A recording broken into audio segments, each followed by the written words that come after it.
Ellinor Upper Trailhead is a physically demanding 3.2 mile out and back trail in the Olympic National Forest. Be sure to stick around to the end and I'll rate the trail, its views, the crowds, etc. A lot of people report that it's actually longer than 3.2 miles, which I can't confirm, but I can tell you it definitely feels like a lot longer than 1.6 miles up to the peak. And that's because in that relatively short distance, you gain about 2,500 feet in elevation. So basically the entire trail is incline. Alright, so starting off from the parking lot through this beginning section, the incline really isn't that bad. And really all you have to deal with is some tree roots through this section. Once you hit where the summer and winter trails connect, that's where things begin to get steeper.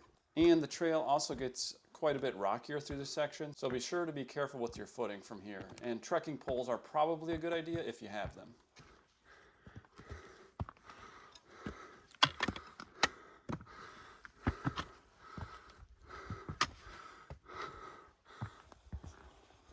Once the forest breaks a little bit and you start getting into the subalpine area, that's where some really great views start to develop behind you, so be sure to turn around and give yourself a break and take them in. Even on July 9th here, I hit this big pile of snow and lost the trail temporarily, so I would recommend probably waiting till mid-July to hike this, otherwise you might hit some snowy stretches. I found this saddle section with the grasses and wildflowers to be the most grueling. It's pretty steep and it's full exposure to the sun, so it gets hot pretty quickly. But again though, just amazing views behind you. So turn around, take a break, and once you get through this section, you're pretty close to the peak. It's just a short climb left. Once you see Mount Washington, you'll hit this trail sign shortly after, and just beyond that is the Mount Ellinor peak, which kind of just sneaks up on you. Or maybe I was just so tired by this point that I didn't realize how close I was.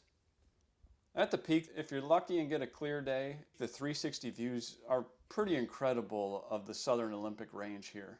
You can see Mount Olympus way out there. It's a little too hazy today to see Mount Rainier, but on a more clear day, that's possible. So the Mount Ellinor Upper Trailhead, on the difficulty scale, no surprise, super strenuous, all incline. This one ranks as a mountain goat.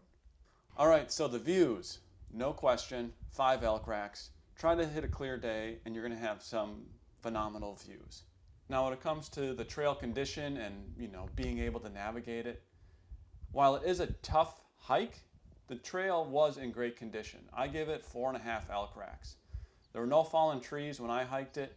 It was easy to find all the way up with the exception of the snowy area, so that's why I took off half an elk rack. But that is really more of a factor of the elements rather than any trail upkeep. Okay, when it comes to the trailhead area, I go 3.5 elk racks here. The parking lot is kind of small so it can fill up fast. The road up to the trailhead has some potholes. There is a crack in the road just before you hit the parking lot. It's within about the last mile or so.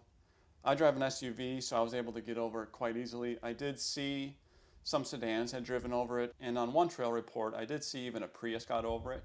Hopefully the Forest Service or somebody has taken care of that and filled in the crack. So driving over it isn't a big issue, but it is something to be aware of when you get close to the trailhead. There is a bathroom at the parking lot too. It was nice and clean when I got there, but I have seen some trail reports later in the season where it does get a little dirty and filled with trash. Lastly, the crowds. I'll go with 4.5 on this one, but that's probably mostly due to the fact that I hit the trail at 6:30 a.m. With how easy it is to access this trail and to have these views, it probably doesn't take long for the parking lot to fill up and the trail to start getting busy. So the Mount Ellinor Upper Trailhead, it's a very tough trail, but it does offer some of the best views of the southern Olympic range. So if you're looking for a challenging day hike, I would highly recommend it.